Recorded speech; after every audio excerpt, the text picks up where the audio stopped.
Olá, pessoal. Meu nome é Guilherme. Eu sou professor de filosofia aqui da Belas Artes. E nesse vídeo nós vamos falar sobre ética, né, que é uma das áreas da filosofia. Então nós vamos começar aqui nosso vídeo, né, com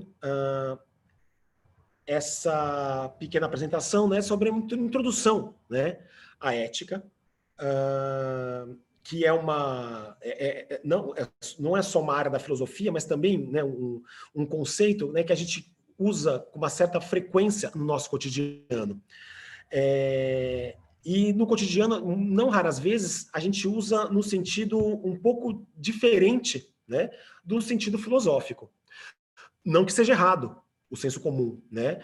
É que no sentido filosófico nós vamos além, né? A gente extrapola esse sentido, né, do senso comum. Então, não raras vezes a gente vê no senso comum, né, a ética associada como aquilo que é certo, aquilo que está na lei, aquilo que é moral, né? A ética como sinônimo de moral, né? E isso é um clássico, né? E tem diversas situações que isso se encaixa, né? Todo mundo se faz entendido e não tem problema nenhum. Como nós estamos num curso de filosofia, é interessante que a gente estabeleça essa distinção, né? E que a gente perceba que a ética é muito mais do que aquilo que é certo, né? Ela extrapola essa noção de certo. Ou a relação dela com a moral, né? Que não é de sinônimo, né? A relação é outra, né? Que é o que a gente vai trabalhar aqui ao longo desse vídeo. Antes de chegar nesse conceito, né, da ética, da relação de ética e moral, é interessante a gente entender que a gente só fala em ética, né, porque nós estamos falando de seres humanos. E os seres humanos são seres livres. Livres em que sentido? Não estamos presos às amarras dos instintos. Então, não há uma programação biológica que nos determine determinados tipos de comportamento, de atitudes e tudo mais. Diferente do mundo animal, né? Que estão presos a uma programação biológica e não conseguem escapar dessa programação. O ser humano, por outro lado, está totalmente condenado, né, a esse mundo da escolha, né? O ser humano vai escolher, nesse sentido, né, livre dos instintos, ele vai escolher os rumos da sua existência. Essa escolha se dá sempre em condições históricas, políticas, econômicas, culturais, né? Porque o ser humano é um animal histórico, político, né? Inevitavelmente dentro de uma cultura. E é nesse processo de escolhas, né, que são determinadas, né, o conjunto de regras tidas como positivas, aprovadas por um determinado grupo social. Isso que é moral, né? Olha só, a moral, que na nossa aula aqui vai assumir um significado diferente de ética, a moral diz respeito a esse conjunto de normas aprovadas por um determinado grupo social. Então, é aquele combinado, é aquela convenção feita por determinados grupos que vai estabelecer, ó, isso aqui é certo, isso aqui não é certo. Né? A moral é estabelecida, né, quando esse conjunto de regras aprovadas por um grupo social é estabelecida. Muito bem.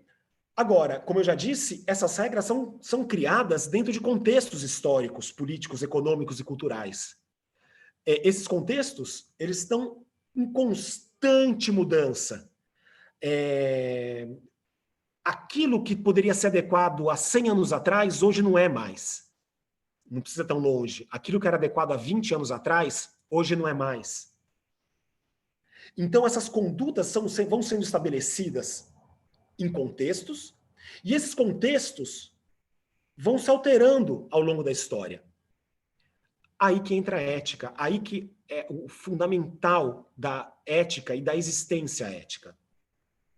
A ética vai justamente lançar um olhar crítico sobre a moral estabelecida. Olha só, né? A ética, ela não tem a intenção de formular as regras. A ética analisa, justifica, legitima aquele combinado que foi estabelecido em algum momento da história. A existência ética é o tempo inteiro se perguntar se o porquê que a gente considera tal coisa certa e tal coisa errada. Por que tal comportamento é adequado? Por que tal comportamento não é adequado? Ainda é pertinente o uso de tais expressões? Ainda é pertinente tais condutas morais? A ética é esse constante questionar sobre a conduta moral. É o constante esforço reflexivo que a gente faz para tentar encontrar, né, a fundamentação da conduta moral. A conduta moral é criada dentro de de determinado contexto, e pelo fato desse contexto mudar, é necessário que constantemente o ser humano lance um olhar crítico sobre essa conduta, analisando, avaliando, né, a pertinência ou não, né, da continuidade dessa conduta. A ética, a atitude ética, né, está relacionada ao controle das paixões. O que significa isso? Paixões aqui no sentido da ausência de razão. Né? Então, eu controlo, né, essa minha desrazão por meio da atividade ética. É o esforço de lançar um olhar reflexivo sobre o sentido dos valores morais combinados num determinado momento histórico. Pretende-se que no exercício da minha atividade ética ao longo da minha vida, eu atinja uma autonomia moral. Ou seja, eu compreenda as regras, realize, modifique, questione essas regras por mim mesmo. Compreendendo, internalize essas regras, e quando eu não concorde, né, eu consiga modificar, interferir, criticar por mim mesmo. A atividade ética pretende que o ser humano deixe, né, o estágio de heteronomia moral.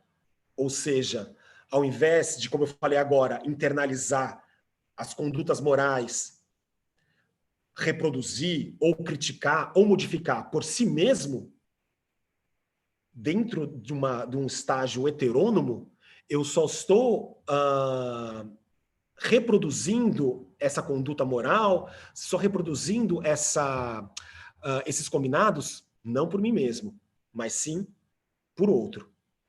O que me leva a lembrar, né, essa famosa narrativa do Platão, chamada O Anel de Giges, que trata da história, né, de um pastor de ovelha que achou um anel, ele é um pastor de ovelha do mais fiel, do mais honesto, do mais prestativo, né, ao rei, né? E até que um belo dia ele acha um anel que o torna invisível.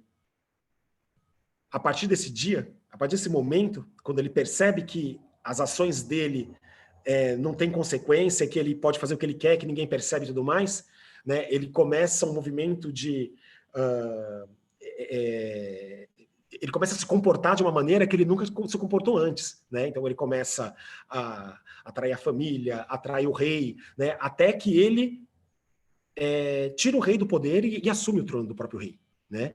Então você tem, eu encerro, né, esse vídeo, né, com esse exemplo do Giges, né, que ao longo da sua vida, né,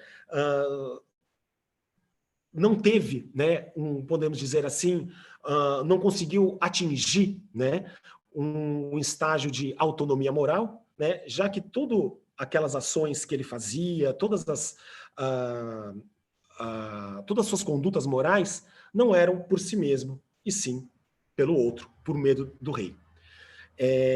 Poderíamos continuar falando muito ainda sobre a questão ética, mas encerro por aqui essa apresentação.